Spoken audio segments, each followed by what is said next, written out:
Hi all. അപ്പം നമുക്ക് treatment organiser എക്സാമിന് നാളെ മുതലൊന്ന് പഠിച്ചു നോക്കിയാലോ? ഏകദേശം 60 ദിവസമുണ്ട് എക്സാമിൻ്റെ തലേന്ന് വരെ നോക്കുകയാണെങ്കിൽ, അല്ലേ? അപ്പോൾ നാളെ തുടങ്ങി എക്സാമിൻ്റെ തലേന്ന് വരെ ഈ 60 ദിവസം കൊണ്ട് എന്ത് മാജിക്ക് കാണിക്കാമെന്നാണല്ലേ? അങ്ങനെയാണെങ്കിൽ കഴിഞ്ഞ വട്ടത്തെ എക്സാം എഴുതി പാസ്സായി റാങ്ക് ലിസ്റ്റ് നേടിയവർക്ക് ചോദിച്ചു നോക്കണം. കൺഫർമേഷൻ വന്ന് കുറേ പേര് സിലബസ് മാറിയെന്ന് കണ്ടപ്പോൾ വിട്ടുപോയി.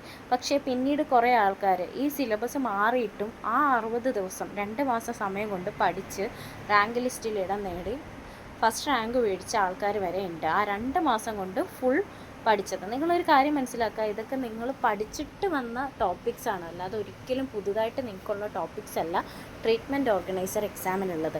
അതായത് നിങ്ങൾ +1 +2 പഠിച്ച ഫിസിക്സും കെമിസ്ട്രിയും ബയോളജിയും മാത്സും ഒക്കെ തന്നെ. പിന്നെ കാലവ്യത്യാസം കൊണ്ട് നിങ്ങൾക്കത് പഠിക്കാൻ കുറച്ചുകൂടെ ഒരു ബുദ്ധിമുട്ട് ഫീൽ ചെയ്യുന്നുണ്ട്.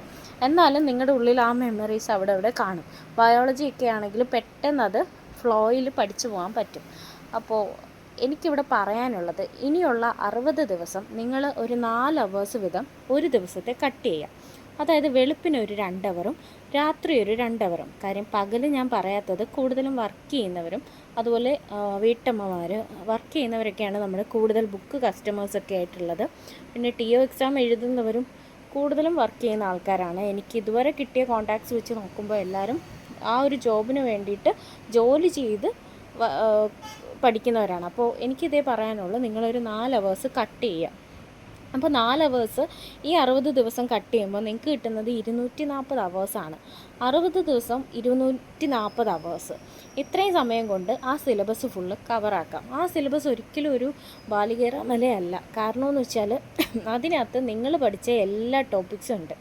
അപ്പോൾ ഒന്നോടൊന്ന് മൈൻഡ് റിഫ്രഷാക്കി, ബ്രെയിനെ റിഫ്രഷാക്കി ഒരു റീസ്റ്റാർട്ട് കൊടുക്കുക. ആദ്യം തൊട്ട് കവർ ചെയ്യുക. കവർ ചെയ്യുമ്പോൾ ഈ 4 സബ്ജക്റ്റിലെ ഓരോരോ സബ്ജക്റ്റ് വീതം കവർ ചെയ്ത് പോവാതെ 4ൻ്റെയും ഓരോ ചാപ്റ്റേഴ്സ് അല്ലെങ്കിൽ ഓരോ മൊഡ്യൂൾസ് വീതം കവർ ചെയ്യുന്ന രീതിയിൽ നിങ്ങൾ ഒരു പാറ്റേൺ സൃഷ്ടിക്കുക. അതുപോലെ തന്നെ 2 ബുക്സ് ഉണ്ടായിരിക്കുക. ഫിസിക്സും കെമിസ്ട്രിയും ഓപ്പോസിറ്റായിട്ട് എഴുതി തന്നെ പോവുക. എല്ലാ പോയിൻറ്റ്സും എഴുതാൻ നിന്നാൽ നമ്മുടെ ടൈം പോവും. അതുപോലെ തന്നെ നിങ്ങൾക്ക് വേണ്ടുന്ന യൂണിറ്റ്സ്, ഫിസിക്സ് ആണെങ്കിൽ യൂണിറ്റ്സ് വാല്യൂസൊക്കെ പ്രത്യേകം എഴുതുക. ഇക്വേഷൻസ് കാര്യങ്ങളൊക്കെ പ്രത്യേകം എഴുതുക. കെമിസ്ട്രിയിലാണെങ്കിൽ ജസ്റ്റ് ഓർഗാനിക് കെമിസ്ട്രിയൊക്കെ പഠിക്കാനും അതുപോലെ അതിനകത്ത് ഫിഗേഴ്സൊക്കെ ജസ്റ്റ് വരച്ച് നോക്കാൻ, കോമ്പൗണ്ട്സിനൊക്കെ വരച്ച് നോക്കാനായിട്ട് ബാക്ക് ഏരിയ യൂസ് ചെയ്യാം. അതുപോലെ ബയോളജി മാത്സിനും ഒരു ബുക്ക് എപ്പോഴും ഉണ്ടായിരിക്കുക. അത് രണ്ടും നിങ്ങൾ വെച്ചിട്ട് വേണം എന്ത് ചെയ്യാൻ, സ്റ്റഡി സ്റ്റാർട്ട് ചെയ്യാൻ. പിന്നെ നമ്മുടെ ഈ ബുക്കിൻ്റെ കാര്യം പറയുകയാണെങ്കിൽ നിങ്ങൾക്കറിയാം, ഇപ്പോൾ യൂസേഴ്സ് ഒരുപാട് പേരുണ്ട് എൻ്റെ ചാനലിൽ.